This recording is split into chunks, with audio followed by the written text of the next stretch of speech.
Hello and namaste. Welcome to my new vlog and happy new year all guys and good morning. उठ्यो भर्खरै आज चाहिँ नयाँ वर्ष सो नयाँ वर्षमा चाहिँ मैले केही नयाँ कामको थालनी गर्नुपर्छ भनेर चाहिँ एउटा सानो नयाँ काम भने ब्लगहरू भिडियोहरू बनाएर हाल्ने भनेर सोचिरहेको थिएँ। सो अब सुरु गर्दैछु आजको दिनदेखि। तपाईहरु सबैले मलाई साथ सपोर्ट र माया गर्नुहुन्छ भन्ने कुरामा म पूर्ण रूपमा विश्वस्त छु, आशावादी छु। यो आशा तपाईहरु टुटाउनु हुन्न, सायद नटुटाउनु होला।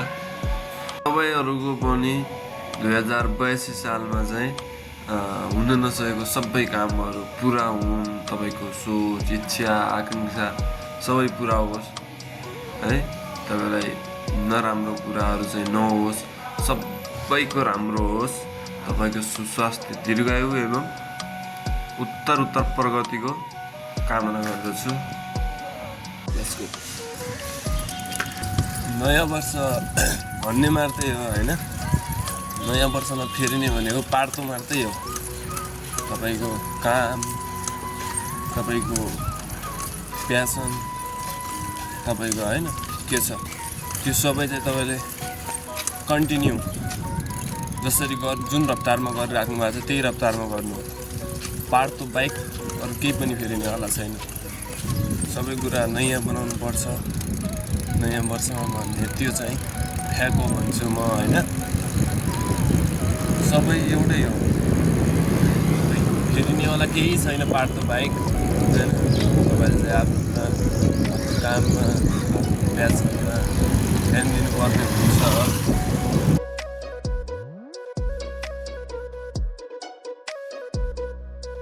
र म अहिले जाँदैछु सन्तोषको रुमतर्फ।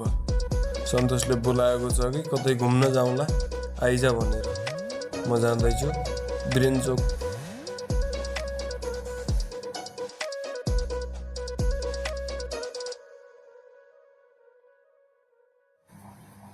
तपाईहरुले देखिरहनु भएको क्यामेराको फ्रेममा रहेको ठाउँ चाहिँ घण्टाघर, वीरेन्द्रनगरको मुख्य आकर्षक केन्द्रबिन्दु। मानिसहरूको यति बाक्लो भिड छ कि मानौ कि यहाँ कुनै मेला या महोत्सव भइरहेको छ। न्यू इयरमा घुम्न आउनेहरूको लहर यति धेरै थियो। र यो अर्को हो भानु पार्क, यानि कि डिएनपी डाँडा।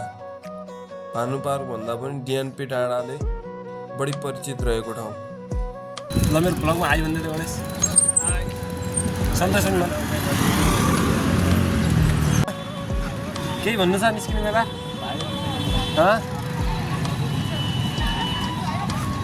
तेरो असली हैसियत अब देखाउँछु मैले। रोकियो। घुमघाम सके पश्चात हामी 3 मनुष्य यानि कि गणेश, म र सन्तोष डिएनपी डाँडादेखि आफ्नो रुमतर्फ लाग्यौँ। जाँदै गर्दा गणेशले भन्दै थियो कि तेरो भ्लगले चाहिँ मार्केट खाओस्, अथवा मैले चाहिँ युट्युबमा हाइलाइटमा देख्न पाऊँ तेरो भिडियो। उसको आशीर्वाद लागोस् भन्न चाहन्छु। दृश्यमा देखिराख्नु भएको छ रोडमा कति धेरै मान्छेको उपस्थिति छ। यो मान्छेको उपस्थितिले नै आउने जाने गाडीहरूलाई निकै नै समस्या पारिरहेको थियो।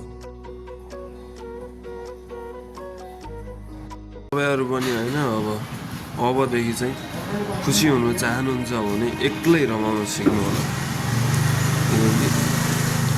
माया, मोह, साथ सब टेम्परेरी हो, धोका। यो माया, मोह, साथ, सपोर्ट हुन्छ नि, भन्छ नि मान्छेले, यो चाहिँ हैन, म चाहिँ लाग्दैन त्यस्तो हैन। इफ तपाईँ खुसी हुन चाहनुहुन्छ भने एक्लै रमाउन सिक्नु क्या। सबै कुरा चाहिँ भ्रम हो, केही कुरा पनि पर्मानेन्ट छैन। पर्मानेन्ट केही छ भने त्यो एउटा याद मार्दै हो। सबै कुराहरू टेम्पोरेरी हुन्छ हैन। पर्मानेन्ट भनेको याद बाहेक अरू केही पनि होइन। संसारमा केही पर्मानेन्ट छ भने त्यो चाहिँ याद हो। म चाहिँ त्यो भन्छु हैन। एक्लै खुसी एक्लै आफैमा खुसी खोज्नुहोस् हैन। तपाईँ आफै भित्र खुसी पाउनुहुन्छ। कसैले हैन, मेरो साथी, मेरो बेस्ट फ्रेन्डले साथ दिन्छ मलाई हैन, अथवा मेरो गर्लफ्रेन्ड बोयफ्रेन्डले यतिको साथ दिन्छ, मेरो दाजुभाइले कहिल्यै नसोच्नु। इफ त्यो तपाईँमा भ्रम छ भने त्यो भ्रम बाहेक अरू केही पनि होइन, त्यो चाहिँ रियालिटीमा हुँदैन, त्यो एउटा भ्रम मात्रै हो। त्यो भएर तपाईँ एक्लै रमाउन सिक्नु होला। तपाईँ त आफै खुसी पाउनुहुन्छ कि एक्लै, जब एक्लै आफैलाई होइन खुसी देख्नुहुन्छ भने बल्ल तपाईँ खुसी हुनुहुन्छ कि। मेरो कोही सबभन्दा मिल्ने मान्छे छ भने होइन, मेरो मिल्ने साथी जुन कुरा पनि म उसलाई सेयर गर्छु होइन, सपना उसैलाई देखाउँछु कि, सपना सेयर गर्छु, आफ्नो रहर इच्छा आकाङ्क्षा सबै सेयर गर्छु कि, म भित्तैदेखि सेयर गर्छु। त्यो मान्छे भने मै हो कि। म आफैलाई आफ्नो सपना बताउँछु होइन, आफ्नो कुरा सबै कुरा सेयर गर्छु, त्यो म हो, अरू कोही पनि होइन। त्यसैले आफू खुसी हुन सिक्नु, आफैमा संसार भेटिन्छ।